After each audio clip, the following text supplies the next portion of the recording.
સુરતના લોકોને પર્યાવરણ પ્રત્યે જાગૃતિ આવે અને લુપ્ત થતા પશુ પક્ષી નિહાળવા મળે તે માટે સરથાણા ખાતે નેચર પાર્ક બનાવવામાં આવ્યું છે.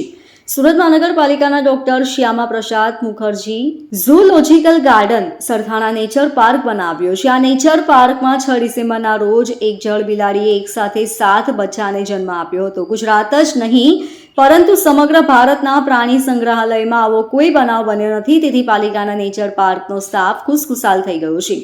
સુરતના લોકોને પર્યાવરણ પ્રત્યે જાગૃતિ આવે અને લુપ્ત થતા પશુ પક્ષી નિહાળવા મળે તે માટે સરથાણા ખાતે નેચર પાર્ક બનાવવામાં આવ્યું છે.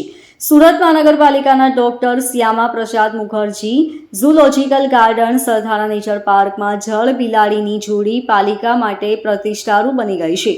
નેચર પાર્ક સરથાણા ખાતે કેપ્ટિવિટીમાં રાખવામાં આવેલ જળ બિલાડીઓ પૈકી એક માદા જળ બિલાડીએ એક સાથે 7 બચ્ચાને જન્મ આપ્યો છે. તે ભારતમાં પહેલો બનાવ હોવાનું નેચર પાર્કના અધિકારીઓ જણાવી રહ્યા છે. સરથાણા નેચર પાર્કમાં વર્ષ 2008થી શરૂ થયેલ બ્રેડિંગમાં આજ દિન સુધી જળ બિલાડીમાં 1 થી લઈ વધુમાં વધુ 4 બચ્ચાને જન્મ થતો હોવાનું નોંધાયું હતું. ત્યારબાદ 6 ડિસેમ્બરના રોજ એક સાથે 7 બચ્ચાનો જન્મ થયો છે.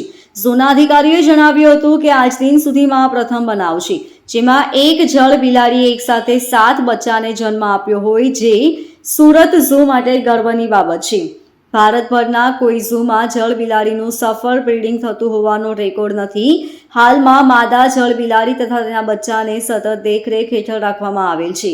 સુરત ઝૂમાં 2008 થી 2023 દરમિયાન થયેલ સફળ બ્રીડિંગથી થયેલ બચ્ચા કુલ 41 પૈકી 19 જળ બિલાડી ભારતભરમાં અન્ય ઝૂ સાથે પ્રાણી વિનિમય પ્રોગ્રામ હેઠળ એક્સચેન્જ કરી તેની સામે અન્ય પ્રાણીઓ મેળવવામાં આવી છે. Bureau report LK star news, Surat.